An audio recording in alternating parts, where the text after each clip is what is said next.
ஆண்டவரும் இரட்சகருமாகிய இயேசு கிறிஸ்துவின் நாமத்தினாலே யாவருக்கும் வாழ்த்தலை தெரிவித்துக் கொள்கிறேன். ஒரு ஆயுள் காப்பீட்டு நிறுவனத்திற்கு இப்படி ஒரு விளம்பரம் டிவிகளிலே செய்யப்பட்டது. அதிலே ஒரு பணக்காரர் காரிலே சென்று கொண்டிருக்கின்றார். திடீரென்று விபத்து ஏற்பட்டு அவர் மரித்து விடுகிறார். உடனே வெண்ணுடை தரித்த 2 பேர் அவருடைய ஆத்மாவை வாருங்கள் என்று அழைத்துக் கொண்டு செல்லுகிறார்கள். அவர்கள் இயல்பாக பேசிக்கொண்டே போகும்போது அந்த பணக்காரர் சொல்கிறார், பூமியிலே என்னுடைய குடும்பத்தை குறித்து எனக்கு எந்த கவலையும் இல்லை. ஏனென்றால் அவர்களுக்கு ஒரு பெரிய தொகை கிடைக்கும்படியாக நான் இந்த குறிப்பிட்ட நிறுவனத்திலே ஆயுள் காப்பீடு செய்துள்ளேன். அதை கொண்டு அவர்கள் சந்தோஷமாக வாழட்டும் என்று சொல்லிவிட்டு அவர்களோடு நடந்து செல்கின்றார். அவர்கள் ஒரு பெரிய பில்டிங்கில் உள்ள படிக்கட்டுகளிலே கஷ்டப்பட்டு ஏறி ஒரு எலிவேட்டரிலே ஒரு லிப்டிலே ஏறி மேல் நோக்கி செல்லுகிறார்கள். அப்பொழுது அவர் கையசைத்து, ஆகா, அருமையாக இருக்கிறது, நான் மேலே மேலே செல்லுகிறேன், மிகுந்த சந்தோஷம் என்று கையசைத்துக் கொண்டே சொல்லுவார். இப்படி அந்த விளம்பரம் முடிகிறது.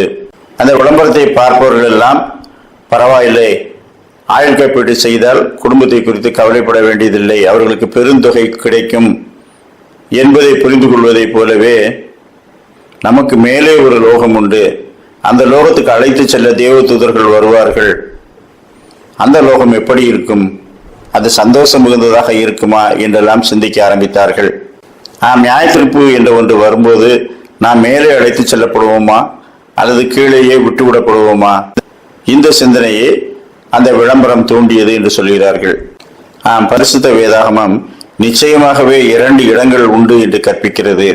யார் நம்பினாலும் நம்பாவிட்டாலும் தேவன் நிர்ணயம் பண்ணின அந்த 2 இடங்களிலே ஒன்றிலே நாம் போயாக வேண்டும்.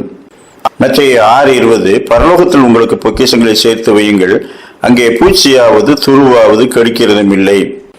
நாம் உலகத்திலே நாம் எதை விட்டு செல்கிறோம் என்ற சந்தோஷத்தை விட பரலோகத்திலே என்ன சேர்த்து வைத்திருக்கிறோம் என்று நாம் சந்தோஷப்பட்டிருக்கின்றோமா? தேவகுமாரன் சொல்லுகின்றார், பரலோகத்திலே சேர்த்து வையுங்கள், உங்கள் பொக்கிஷம் எங்கேயோ அங்கே உங்கள் இருதயமும் இருக்கும் என்று சொல்லுகின்றார். நமது சிந்தனை எல்லாம் எங்கே இருக்கிறது? பூமியிலே நாம் என்ன வைத்து போகிறோம், யார் எப்படி வாழ்வார்கள் என்பதை குறித்தல்ல, நம்முடைய ஆத்மா எப்படி எங்கே செல்கிறது, அங்கே நமக்காக என்ன வைக்கப்பட்டிருக்கிறது, அந்த தேடல்களோடு நாம் வாழ வேண்டும் என்று பரிசுத்த வேதாகமம் நமக்கு கற்பிக்கிறது. அப்படிப்பட்ட சிந்தனைகளோடு வாழ்வோம். நற்காரியங்களால் பரலோகத்திலே நமக்கென்று பொக்கிஷங்களை சேர்த்து வைப்போம். கர்த்தர் தாமே அப்படிப்பட்ட நல்ல சிந்தனைகளை இந்த நாளிலும் நமக்கு தந்தருள்வாராக. ஆமேன்.